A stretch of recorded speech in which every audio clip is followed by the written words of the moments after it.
आपका यूनिक प्रज्ञान यूट्यूब परिवार में मैं प्रज्ञान सर हार्दिक स्वागत करता हूं, वंदन करता हूं, अभिनंदन करता हूं। प्यारे साथियों, अगर आप बीपीएससी से आयोजित होने वाले या स्टेट एग्जाम की तैयारी कर रहे हैं तो आपके लिए वीडियो होने वाला है काफी महत्वपूर्ण। तो आज के इस प्रैक्टिस सेट कॉल करना प्रारंभ करें इससे पूर्व अगर वीडियो को पहली बार देख रहे हैं तो चैनल पर नए हैं तो कृपया चैनल को सब्सक्राइब, वीडियो को लाइक और शेयर करना बिल्कुल न भूलें। तो बिना समय गंवाए प्रारंभ करते हैं आज के इस प्रैक्टिस सेट को और देखते हैं प्रैक्टिस सेट का आज का पहला प्रश्न। पहला प्रश्न, प्रयोजन मूल्य हिंदी से क्या अभिप्राय है? यानी प्रयोजन मूलक हिंदी का अभिप्राय पूछा जा रहा है और इस प्रश्न का जवाब आपने चयनित किया होगा विकल्प डी को, कामकाज प्रयोग या अनुप्रयोग की हिंदी। डी विकल्प इस प्रश्न का बिल्कुल सही जवाब। टिप्पण लेखन से तात्पर्य पूछा जा रहा है। टिप्पणी लेखन से तात्पर्य क्या होगा? तो प्रश्न संख्या 2 का सही जवाब आपने सेलेक्ट कर लिया है किसको? किसी विषय पर उच्चाधिकारी द्वारा लिखी गई टिप्पणी, सी विकल्प को। तो राइट आंसर है आपका।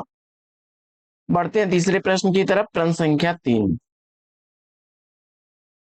नीरवता से शिलाचरण टकराता फिरता पवमान, उपयुक्त पंक्ति में कौन सा काव्य दोष है? इसका आपको जवाब बताना है। तीसरे प्रश्न का सही जवाब सेलेक्ट करिए और आपने सेलेक्ट कर लिया है किसको? विकल्प बी, अप्रयुक्त को। बिल्कुल सही जवाब। अप्रयुक्त का मतलब होता है जो व्यवहार में न हो या जो प्रचलित न हो। अनुप्रयुक्त दोष, जहां काव्य में अप्रचलित शब्दों का प्रयोग हो वहां पर अप्रयोग दोष होता है। जैसे पवन के लिए पवमान शब्द क्या है? अप्रचलित है। पवमान शब्द इसमें अप्रचलित है। बढ़ते हैं चौथे प्रश्न की तरफ। चौथा प्रश्न, मैं जो नया ग्रंथ विलोकता हूँ, मात मुझे सो नव मित्र सा है, देखूं उसे मैं नित बार बार, मानो मिला मित्र मुझे पुराना। उपयुक्त काव्यांश में प्रयुक्त काव्य गुण का नाम बताना है और चौथे प्रश्न का सही उत्तर आपने किसको चुना? माधुर्य गुण को। तो विकल्प सी इस प्रश्न का बिल्कुल सही जवाब। बढ़ते हैं प्रश्न संख्या 5 की तरफ। पांचवा प्रश्न है कि व्यंजना से प्रतीत होने वाले अर्थ को क्या कहते हैं? तो वह व्यंगार्थ कहलाता है। विकल्प डी इस प्रश्न का राइट आंसर है। शब्द शक्तियां 3 प्रकार की होती हैं, अभिधा, लक्षणा और व्यंजना।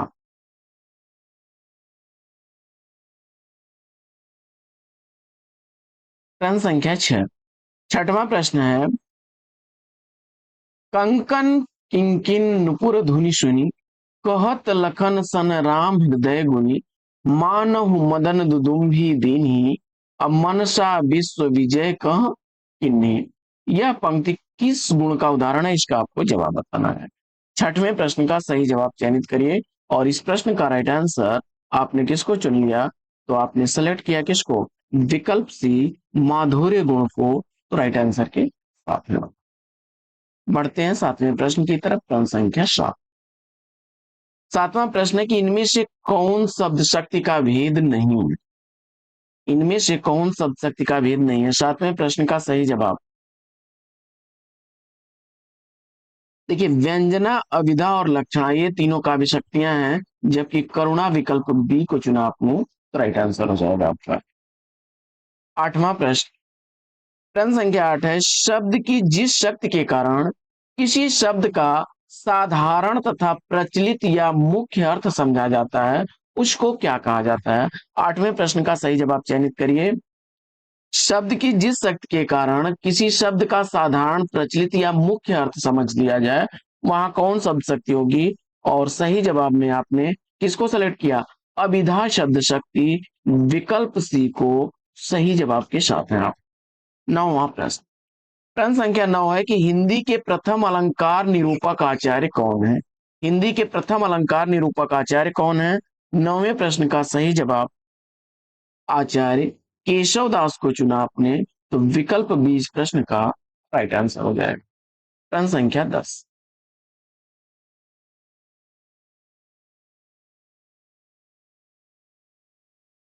किस छंद में 4 चरण से अधिक चरण होते हैं?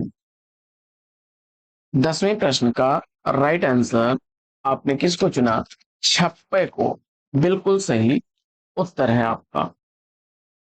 छप्पे में जो है 4 से अधिक चरण होंगे, तो विकल्प सी इस प्रश्न का राइट आंसर हो जाएगा। इसमें 4 चरण क्या होते हैं? रोला के होते हैं और 2 चरण उलाला के होते हैं। 11वां प्रश्न, वर्णिक छंदों में गण कितने प्रकार के होते हैं? वर्णिक छंदों में गण कितने प्रकार के होते हैं? 11वें प्रश्न का सही जवाब क्या बनेगा? और इस प्रश्न का सही उत्तर 8 चुना आपने, तो सी विकल्प राइट आंसर है। बढ़ते हैं आगे और देखते हैं अगला प्रश्न। प्रश्न संख्या 12। 12वां प्रश्न है कि चौपाई छंद के बारे में कौन सा कथन उपयुक्त है?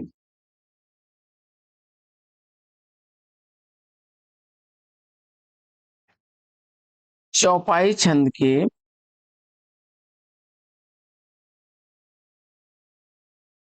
प्रत्येक चरण में 16 मात्राएं होती हैं, परंतु अंत में जगण और तगण नहीं होता है। विकल्प सी इस प्रश्न का राइट आंसर हो गया। 13वां प्रश्न है, इन तन का दीवा करो, अब बाती मेलों जीव, लोई सींचो तेल ज्यो, तब मुख देखो प्यो। प्रस्तुत उदाहरण किस छंद का है? दोहा छंद उत्तर चुन करके आपने सही जवाब दिया, विकल्प सी। और अगला प्रश्न, प्रश्न संख्या 14 में छंद पूछा जा रहा है आपसे कि प्यों सो कहूं संदेशना, हे भौरा हे काग, असोधन बिरह जरि मुई, कहीं का धुआं हम लाग।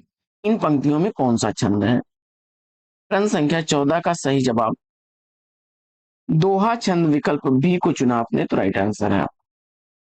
15वां प्रश्न, प्रश्न संख्या 15 है कि रघुकुल रीति सदा चली आई, प्राण जाई पर वचन न जाई। इन पंक्तियों में किस छंद का प्रयोग हुआ है? रघुकुल रीत सदा चली आई, प्राण जाई पर वचन न जाई, यह सम मात्रिक छंद कौन सा है? चौपाई का है। विकल्प 20 प्रश्न का सही उत्तर हो जाएगा।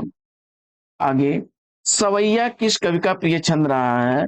सवैया किस कवि का प्रिय छंद है, इसका आपको जवाब बताना है। और 16वें प्रश्न का सही जवाब आपने सैयद इब्राहिम यानी किसको? रसखान को चुना। बिल्कुल सही जवाब विकल्प ए।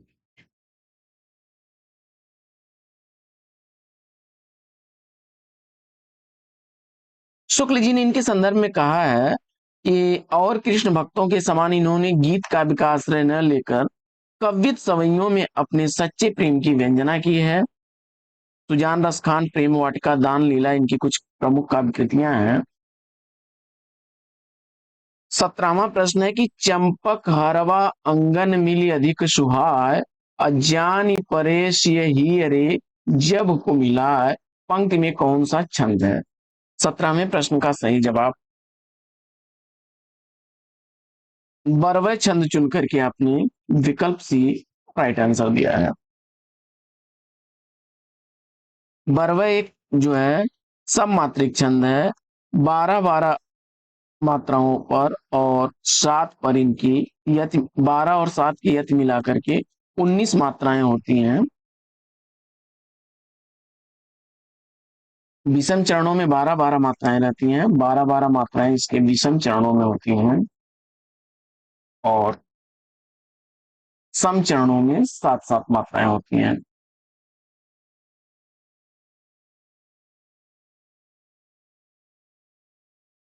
18वां प्रश्न है कि निम्न में से कौन सा सुमेलित नहीं है?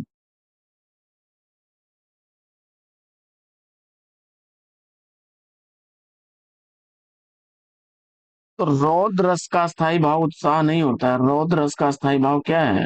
क्रोध है। श्रृंगार का रति है, विभत्स का जुगुप्सा और शांत का निर्वेद। विकल्प बी सही जवाब। 19वां प्रश्न, प्रश्न संख्या 19, आलंबन और उद्दीपन विभावों के कारण उत्पन्न भावों को बाहर प्रकाशित करने वाले कार्य क्या कहलाते हैं? आलंबन और उद्दीपन विभावों के कारण उत्पन्न भावों को बाहर या प्रकाशित करने वाले जो कार्य हैं वे अनुभाव कहलाते हैं। क्या कहलाते हैं? अनुभाव कहलाते हैं। बी विकल्प इस प्रश्न का सही जवाब हो जाएगा। अनुभाव आपके चार प्रकार के होते हैं। कौन कौन से? कायिक अनुभाव, सात्विक अनुभाव, सात्विक अनुभाव और वाचिक तथा आहार्य।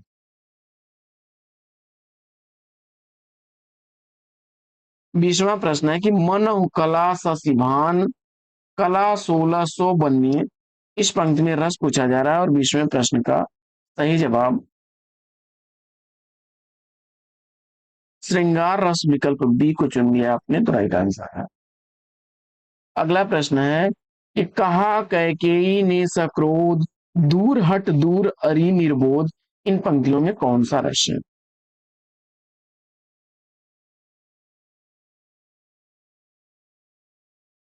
रौद्र रस का उदाहरण है विकल्प डी, इस प्रश्न का राइट आंसर है। अगला काफी चर्चित प्रश्न कि हिंदी के किस आचार्य ने छल नामक संचारी भाव को प्रचारित किया? हिंदी के किस आचार्य ने छल को 34वां संचारी भाव बताया है? वैसे तो संचारी भावों की संख्या कितनी है? 33 है, लेकिन आचार्य देव ने छल नामक एक संचारी भाव को जोड़ करके 34 संचारी भाव बताए हैं। तो और आचार्य शुक्ल जी ने क्या है कि एक चकपकाहट नाम से, चकपकाहट, चकपकाहट नाम से जो है संचारी भाव बताया और संचारी भावों की संख्या 35 बता दी। छल नामक संचारी भाव किसके द्वारा दिया गया है? तो देव द्वारा दिया गया है। सी विकल्प राइट आंसर है। प्रश्न संख्या 23, किलकत कान घुटुरवन यावत मणिमय कनक नंद के यागन बिंब पकड़िबे धावत, इसमें कौन सा रस निहित है? 23वें प्रश्न का सही जवाब। प्रश्न संख्या 23 का राइट आंसर आपने किसको चुन लिया? जवाब में विकल्प बी वात्सल्य रस को सेलेक्ट किया है, सही जवाब है। 24वां प्रश्न, प्रश्न संख्या 24 है कि निम्न विकल्पों में से अस्थायी भाव तथा उसके आधार पर कल्पित रसों के नाम दिए गए हैं, इसमें से गलत विकल्प को पहचानना है। देख लेते हैं।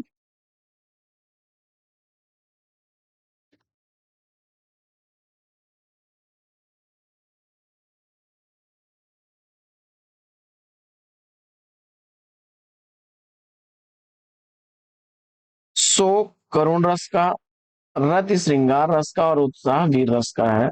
अमर्ख जो है यह भयानक का नहीं, भयानक का स्थायी भाव क्या होता है? भय होता है। तो डी विकल्प इस प्रश्न का सही जवाब। 25वां प्रश्न है कि निम्नलिखित वाक्य में उद्देश्य का सही विकल्प पहचानिए। 25वें प्रश्न का राइट आंसर चयनित करना है आपको, फटाफट उत्तर चयनित करिए। निम्नलिखित वाक्य में उद्देश्य का सही विकल्प आपको सेलेक्ट करना है।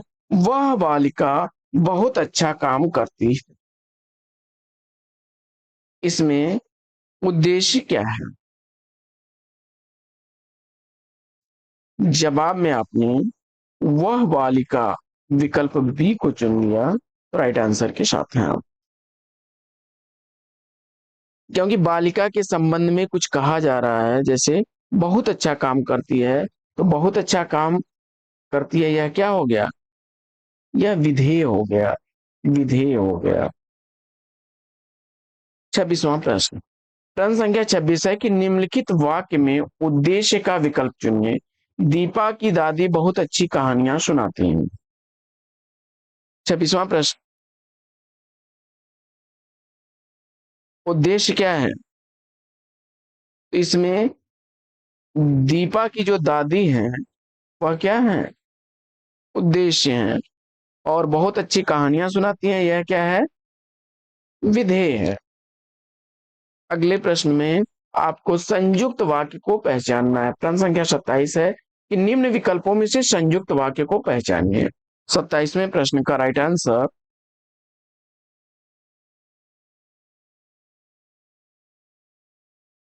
दिन ढल गया है और अंधेरा बढ़ने लगा है। विकल्प बी को सेलेक्ट किया आपने, राइट आंसर है आपका। 28वां प्रश्न है कि नीचे दिए गए वाक्य के सही वाक्य भेद को पहचानिए। राम पढ़ रहा था परंतु रमेश सो रहा था। और 28वें प्रश्न का सही जवाब संयुक्त वाक्य विकल्प सी को चुन लिया आपने सही जवाब के साथ में।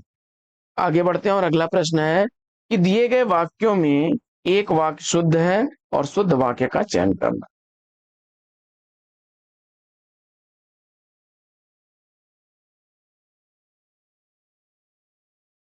प्रश्न संख्या 29 में यहां गाय का शुद्ध दूध मिलता है। विकल्प बी को चुना, राइट आंसर।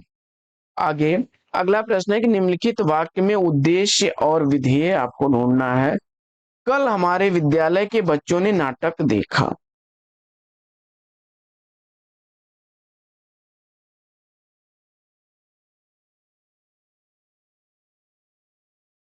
तो इसमें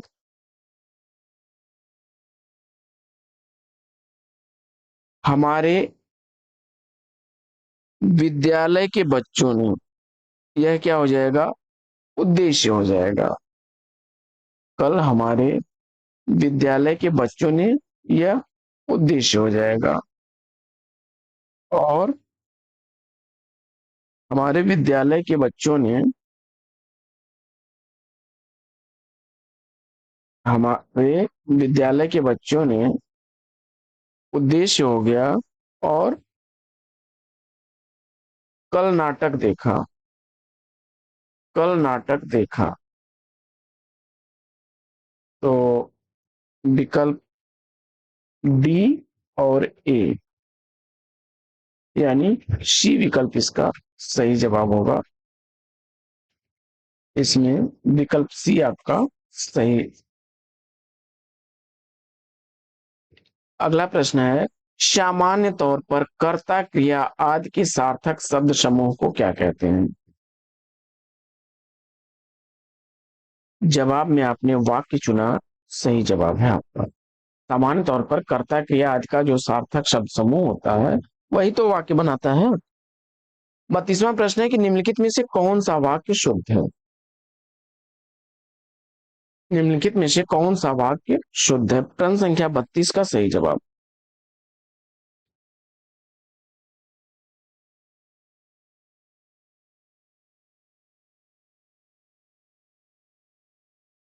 तो मैं अपना कार्य कर लेता हूं।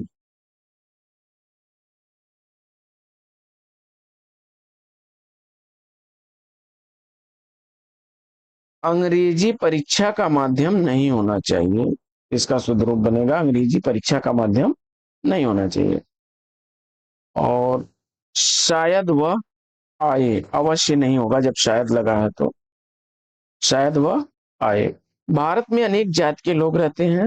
विकल्प डी इस प्रश्न का सही जवाब है।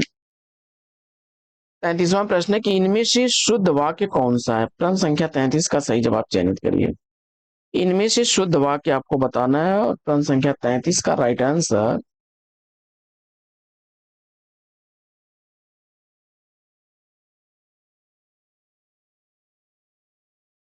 देखिए, अशुद्ध वाक्य ढूंढना है तो पहला वाक्य अब हम पुस्तक पढ़ेंगे, वह अपनी ससुराल गया है और मैं तुम्हें कुछ कहना चाहता हूं, ये सभी विकल्प इसके सही हैं।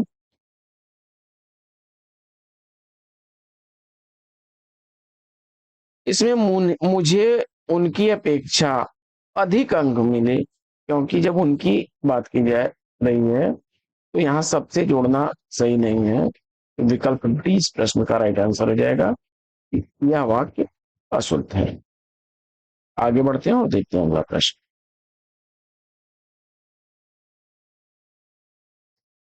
अगला प्रश्न है कि उस मकान की तीसरी मंजिल पर राजकुमार का दफ्तर है।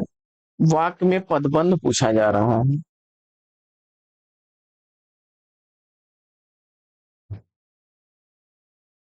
उस मकान की तीसरी मंजिल पर राजकुमार का दफ्तर है। इसमें पदबंध क्या बनेगा? तो प्रश्न संख्या 34 का सही जवाब क्रिया विशेषण पदबंध है। विकल्प ए राइट आंसर।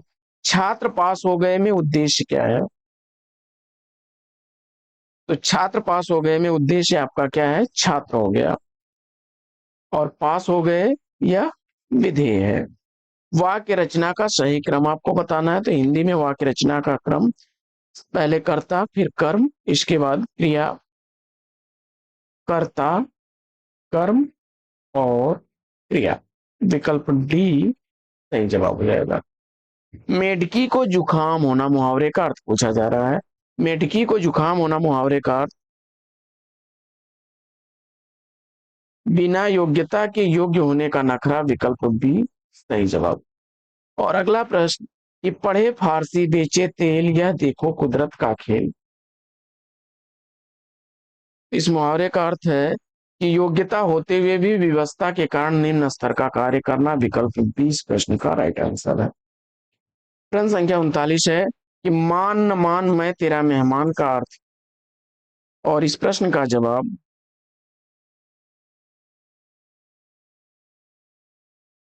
जबरदस्ती गले पड़ना। विकल्प सी को चुन लिया आपने तो राइट आंसर है आपका। प्रश्न संख्या 40। 40वां प्रश्न है कि सज्जन की बुराई से अपना ही अपमान होता है। इस भाव के अभिव्यक्त के लिए लोकोक्ति पूछा जा रहा है। प्रश्न संख्या 40 का सही जवाब चांद पर थूका मुंह पर गिरा। विकल्प डी को सिलेक्ट किया तो राइट आंसर है। कंगाली में आटा गीला होना मुहावरे का अर्थ बनेगा कि विपत्ति पर विपत्ति आ जाना। और छोटा मुंह बड़ी बात का अर्थ होगा कि छोटे लोगों का बढ़ चढ़ करके बोलना। चलती का नाम गाड़ी यानी गतिशीलता ही जीवन है। प्रभावशील की ही बात सभी लोग मानते हैं। प्रश्न संख्या 41। निम्नलिखित में से किस मुहावरे का अर्थ अत्यंत प्रसन्न होना नहीं है?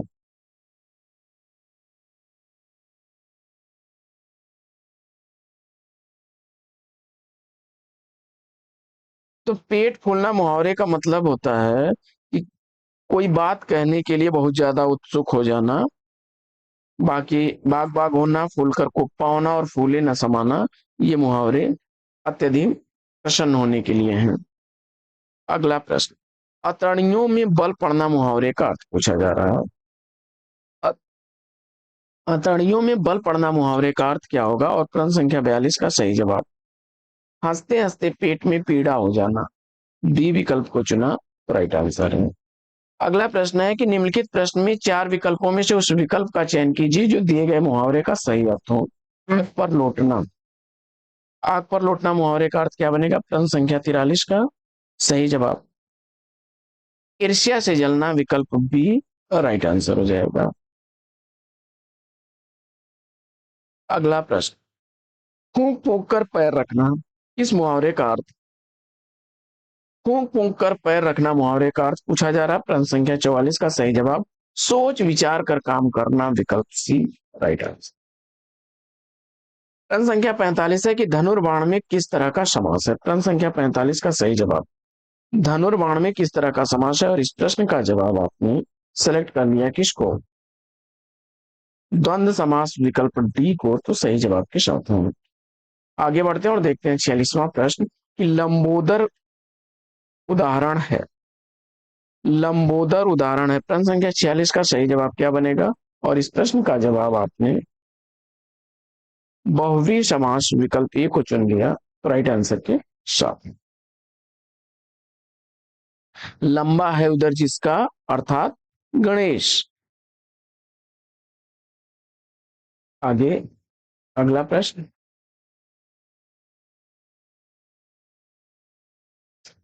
अगला प्रश्न है कि निम्नलिखित में से कर्मधारय समास का उदाहरण बताना है आपको। कर्मधारय समास का उदाहरण इसमें से कौन सा है?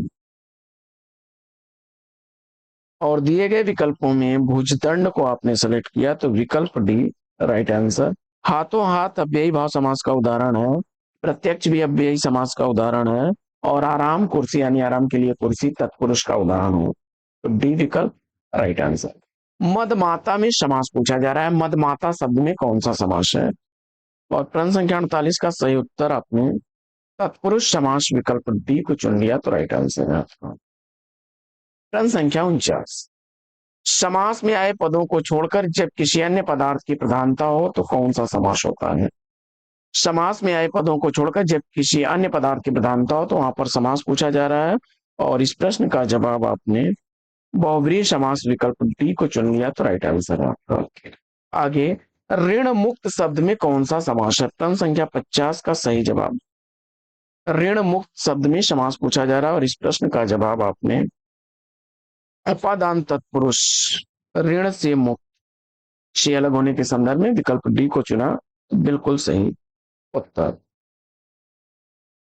अगला प्रश्न है कि निम्न विकल्पों में से उस विकल्प का चयन कीजिए जो दिए गए समस्त पद के सही द्विगु समास का विकल्प है। तिरंगा, तिरंगा शब्द जो है तीन रंगों का समाहार, विकल्प ए को चुना आपने, राइट आंसर। वीणा पाणी में समास पूछा जा रहा है, वीणा पाणी बहुव्रीहि समास का उदाहरण है, वीणा है हाथ में जिसके, अर्थात सरस्वती। कल्पांत शब्द में संधि पूछा जा रहा है, कल्पांत, कल्पांत शब्द में संधि के रूप में आपने दीर्घ संधि चुना, तो राइट आंसर है विकल्प सी। कल्प धन अंत कल्पांत, कल्प धन अंत कल्पांत हो जाएगा। अगला प्रश्न है कि अन्विक्षा का संधि विच्छेद क्या बनेगा, तो अनुधन इच्छा, विकल्प सी को चुना आपने, तो राइट जवाब है। आप जानते हैं ई ई उ री के बाद कोई असमान स्वर आता है या भिन्न स्वर आता है तो वहां पर क्रमशः ई का य, उ का व और री का र हो जाता है। अन्वय में संधि विच्छेद, यहां भी अण संधि का उदाहरण है, और अनुधन अय अन्वय, विकल्प बी बिल्कुल सही जवाब। बढ़ते हैं प्रश्न संख्या 56 की तरफ। प्रश्न संख्या 56 है कि नीचे दिए गए शब्द में प्रयुक्त संधि भेद का सही विकल्प चुनो। नीचे दिए गए शब्द में प्रयुक्त संधि भेद को चुनना है। यद्यपि का संधि विच्छेद क्या बनेगा, और यण संधि का यह भी उदाहरण है, यदि धन अपि, यद्यपि, डी विकल्प बिल्कुल सही जवाब। अगला प्रश्न प्रश्न संख्या 57 है कि नीचे दिए गए शब्द में प्रयुक्त संधि भेद का सही विकल्प चुनिए। प्रश्न संख्या 57 का राइट आंसर, उद्धरण के लिए उतधन हरण, उद्धरण का संधि विच्छेद उतधन हरण, विकल्प डी को चुन लिया, तो सही जवाब है आपका। अगला प्रश्न है प्रश्न संख्या 58 की नीचे दिए गए शब्द का संधि विच्छेद वाला विकल्प पहचानिए। स्वर्गारोहण, स्वर्गारोहण का सही संधि विच्छेद क्या बनेगा, तो स्वर्ग धन आरोहण, स्वर्गारोहण, विकल्प डी को चुन लिया, तो राइट आंसर है। अगला प्रश्न है कि वर्णिक छंदों में किसका विचार होता है। वर्णिक छंदों में किसका विचार होता है, प्रश्न संख्या 59 का सही जवाब वर्णों का, विकल्प ए को चुन लिया, तो राइट आंसर है आपका। आगे, निम्नलिखित पंक्तियों को उनके छंदों के साथ सुमेलित करना है। जब मैं था तब हरि नहीं, अब हरि है मैं ना आई, प्रेम गली अतिशा करी तामय दोन समान। दोहा छंद का उदाहरण है ये।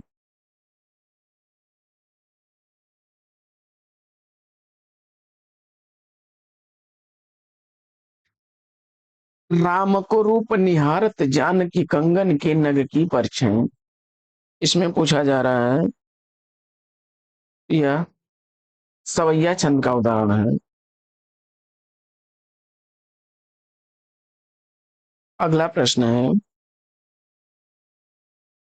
जानत है वह सिरजनहारा, जो कछु है मन मरम हमारा। चौपाई छंद का उदाहरण है। इसके बाद, अधर लगे हैं आन करके, अब प्रयाण प्राण चाहत चलन ये, संदेशों ले जे लय सुजान को। कवित छंद है। बढ़ते हैं आगे और देखते हैं अगला प्रश्न। प्रश्न संख्या 61, रही मन चुप हुए बैठिए, देख दिनन के फेर, जब नीके दिन आई हैं बनत न लगी हैं बेर। उपयुक्त पंक्तियों में कौन सा छंद है? प्रश्न संख्या 61 का सही जवाब दोहा छंद विकल्प ए को चुना आपने, तो राइट आंसर है। अनुष्टुप क्या है?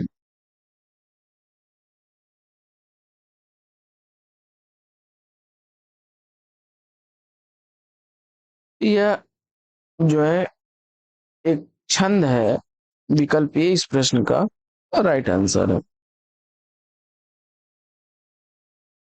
अगला प्रश्न है कि कल जो आदमी को आपने बुलाया था वह आज आ गया, उक्त वाक्य में कौन सा भाग त्रुटिपूर्ण है?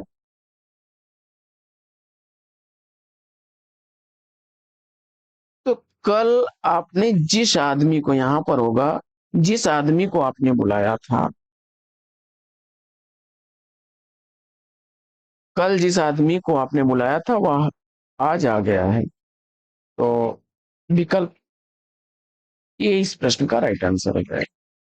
अगला प्रश्न है कि अच्छाइयों को ग्रहण करो और बुराई का त्याग, रेखांकित शब्द में त्रुटि आपको बताना है। तो यहाँ पर बहुवचन का प्रयोग हो रहा है, तो बुराई के साथ भी बुराइयों का त्याग होगा। विकल्प सी राइट आंसर हो जाएगा। अगला प्रश्न है कि सदा सच बोलना चाहिए, किस प्रकार का वाक्य भेद है? प्रश्न संख्या 65 का सही जवाब इच्छावाचक विकल्प बी को चुना आपने, तो राइट आंसर। प्रश्न संख्या 66, 66वें प्रश्न का सही जवाब है कि जिस वाक्य में साधारण या मिश्र वाक्य का मेल संयोजक अवयवों द्वारा होता है उसे क्या कहते हैं? और प्रश्न संख्या 66 का सही जवाब संयुक्त वाक्य विकल्प बी को चुना, तो राइट आंसर है। अगला प्रश्न है कि तुम कहां जा रहे हो, वाक्य का प्रकार स्पष्ट की। प्रश्न संख्या 67 का राइट आंसर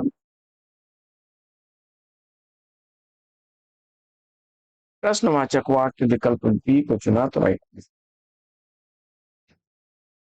प्रश्न संख्या 68, वियोग श्रृंगार के अंतर्गत कितनी काम दशाओं का वर्णन किया जाता है?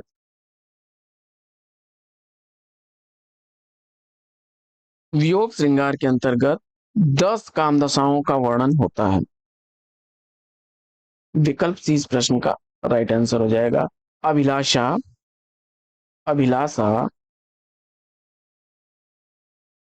चिंतन, अभिलाषा, चिंतन, स्मृति, स्मृति, गुण कथन, गुण कथन, उद्वेग, उद्वेग, प्रलाप, प्रलाप, उन्माद, उन्माद, ज्वर,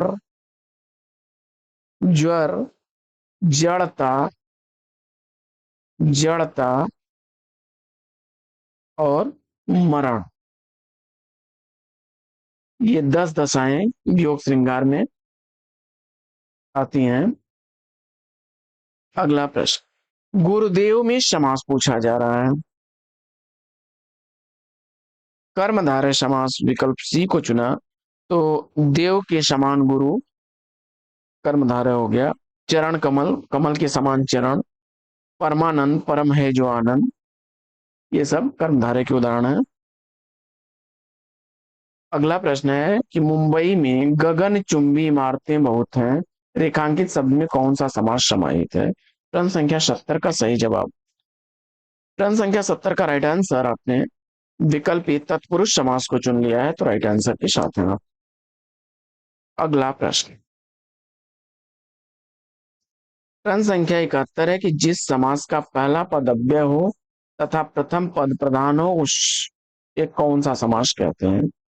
और जवाब में आपने अव्ययी भाव समास विकल्प बी को चुना, तो सही जवाब है। अगला प्रश्न है कि दिग्गज का संधि विच्छेद क्या बनेगा। दिग्गज का संधि विच्छेद पूछा जा रहा है। और दिक धन गज विकल्प बी को चुना आपने, तो राइट आंसर है आपका। व्यंजन संधि का उदाहरण है दिक धन गज। देखिए क च ट त प के बाद किसी भी वर्ग का तृतीय या चतुर्थ वर्ण आए या य र ल व या कोई स्वर आ जाए, तो वहां पर क च ट त प के स्थान पर अपने ही वर्ग का तीसरा वर्ण बन जाता है, तो बी विकल्प बिल्कुल सही जवाब। आगे बढ़ते हैं और देखते हैं अगला प्रश्न। अगला प्रश्न है कि पितृ अनुमति का सही संधि पद क्या बनेगा। पितृ अनुमति का सही संधि पद बताना है। प्रश्न संख्या 73 का सही जवाब पितृ अनुमति विकल्प सी को चुन लिया, तो राइट आंसर है। अगला प्रश्न है कि इन शब्दों में गुण संधि किसमें है। प्रश्न संख्या 74 का सही जवाब महाधन इंद्र महेंद्र विकल्प बी को चुना आपने। यशाधंदा यशोदा, तो बी विकल्प इस प्रश्न का राइट आंसर हो जाएगा। विसर्ग संधि का उदाहरण है यशोदा में। और जगत धननाथ जगन्नाथ व्यंजन संधि का उदाहरण है। तथा धनयो तथयो वृद्धि संधि का उदाहरण है। आगे बढ़ते हैं और देखते हैं गुण संधि के कथनों पर विचार कर लेते हैं हम।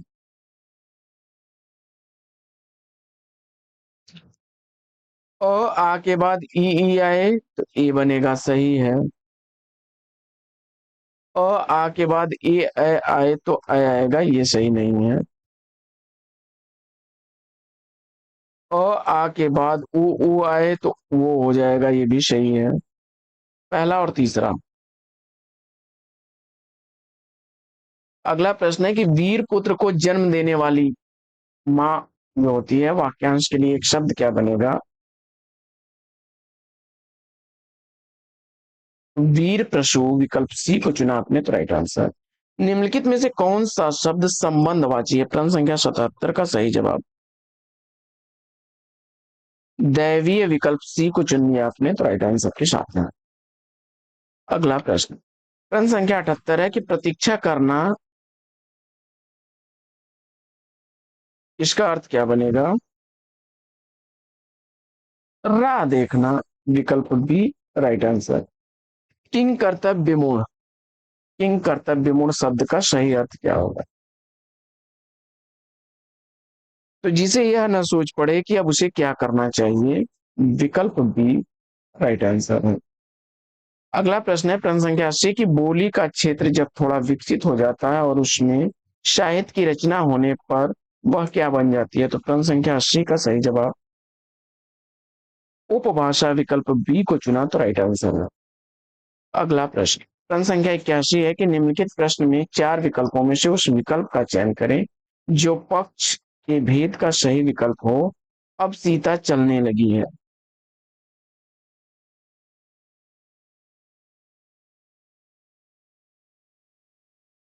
इसमें जो है आरंभ द्योतक पक्ष है, विकल्प बी तो राइट आंसर हो जाएगा। इस पक्ष में क्रिया के आरंभ होने की स्थिति का बोध होता है। सातत्य बोधक पक्ष जो होता है, सातत्य बोधक में जो सातत्य बोधक है उसमें क्रिया की निरंतरता दिखाई देती है। जैसे वह खाना खा रहा है, सीता चल रही है। और प्रगति द्योतक में क्या होता है कि इसमें भी निरंतर क्रिया चलती रहती है। जैसे अनीता प्रतिदिन बढ़ती जा रही है। और पूर्णतः द्योतक जो होता है वह कार्य की समाप्ति को दिखाता है। पक्ष इस पक्ष में क्या है, क्रिया की पूर्णता या समाप्ति हो जाती है, जैसे वह खाना खा चुका है। अगला प्रश्न है कि आलोचकों के अनुरूप हमें अपनी रचना में परिवर्तन करना होगा। इस वाक्य में किसी एक शब्द का संदर्भ और भाव की दृष्टि से उपयुक्त प्रयोग नहीं हुआ है, उस शब्द का चयन करिए।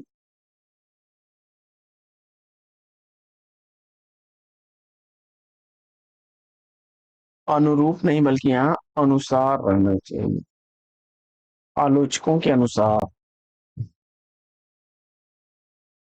हमें अपनी रचना में परिवर्तन करना होगा। प्राधिकारी के लिए सटीक शब्द पूछा जा रहा है, तो अथॉरिटी बी विकल्प सही जवाब। ऑफिसर अफसर शब्द के लिए है, लॉर्ड यानी भगवान, और प्रोप्राइटर का मतलब होता है मालिक या स्वामी। अगला प्रश्न है कि निम्नलिखित में से कौन सा रस विभक्त रस का विरोधी है।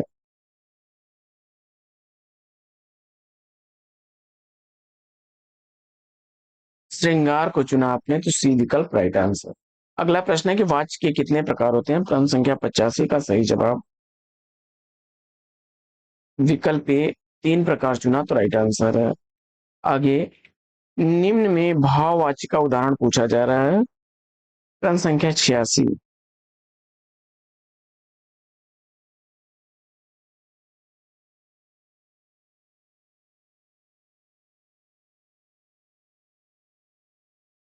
उससे बैठा नहीं जाता,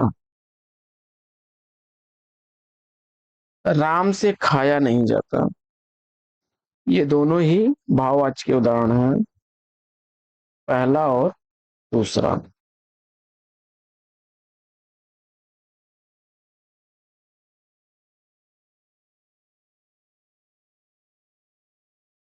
तो विकल्प 20 प्रश्न का राइट आंसर है। अगला प्रश्न है कि आम खाया जाता है में कौन सा वाच्य है। कर्मवाच्य।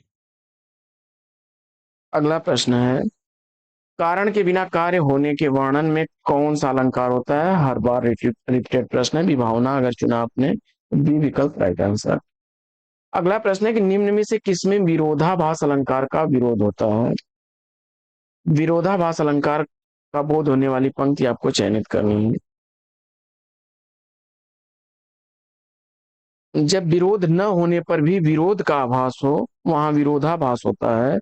तो प्रियतम को समक्ष पा कामिनी न जा सकी न ठहर सकी। प्रियतम को समक्ष पा कामिनी न जा सकी न ठहर सकी, तो डी विकल्प इस प्रश्न का राइट आंसर हो जाएगा। आगे अगला प्रश्न है कि वह सर इधर गांडीव गुण से भिन्न जैसे ही हुआ, धड़ से जयद्रथ का उधर सिर छिन्न वैसे ही हुआ। इन पंक्तियों में कौन सी अतिशयोक्ति है। अक्रम क्रमातिशयोक्ति है, अक्रमातिशयोक्ति विकल्प सी राइट आंसर। अगला प्रश्न,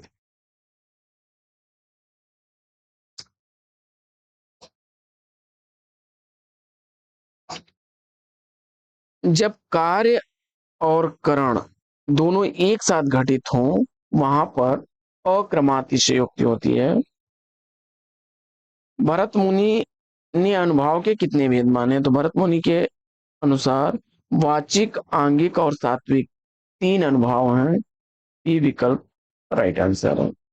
आगे तुलसी मन मंदिर में बिहरें, इस पंक्ति में कौन सा अलंकार है। रूपक अलंकार विकल्प भी सही जवाब।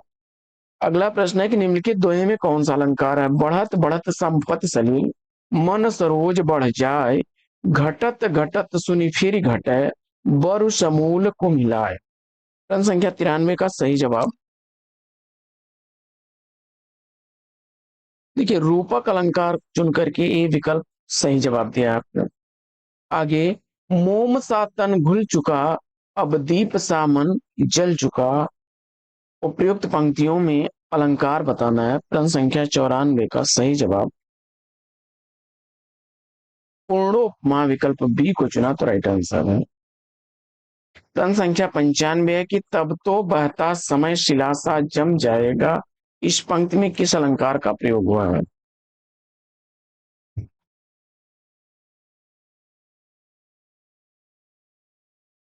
उपमा अलंकार विकल्प सी को चुना तो राइट आंसर। अगला प्रश्न है कि खिली हुई हवा आई फिरकी सी आई चल गई, पंक्ति में अलंकार समता सूचक शब्द है। आपने उपमा को मारा तो विकल्प ए राइट आंसर। आगे, अनुप्रास अलंकार में क्या होता है?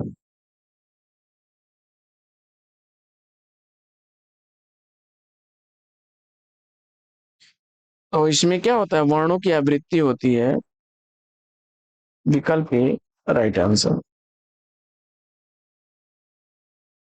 आगे, निम्नलिखित अलंकारों में अर्थालंकार कौन सा है?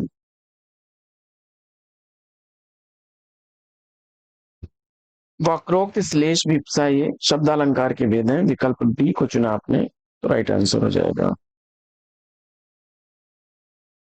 अगला प्रश्न है कि निम्नलिखित में से कौन सा अलंकार का भेद नहीं है? शब्दालंकार, अर्थालंकार और दोनों को मिलाकर के कुछ लोग उभयालंकार भी बताते हैं। तो जवाब इसमें सही हो जाएगा बी, छंदालंकार का भेद नहीं है। और संक्षेपण के विपरीत निम्न में से कौन होता है? तो जैसे संक्षेपण होता है बड़ी चीज को छोटा करना, वैसे ही छोटी चीज को बड़े रूप में लिखा जाता है, जिसको पल्लवन कहते हैं। बी विकल्प राइट आंसर हो जाएगा। तो साथियों, आज का यह प्रैक्टिस सेट लेगा यहीं पर विराम। वीडियो कैसा लगा कमेंट्स करके जरूर बताइए। फिर मिलते हैं आपसे अगले वीडियो में एक नए प्रश्न, एक नए टॉपिक, नए अंदाज में। तब तक के लिए लेंगे आपसे विदा। आपका जीवन मंगलमय हो। बेस्ट विशेष बेस्ट ऑफ लक। जय हिंद साथियों।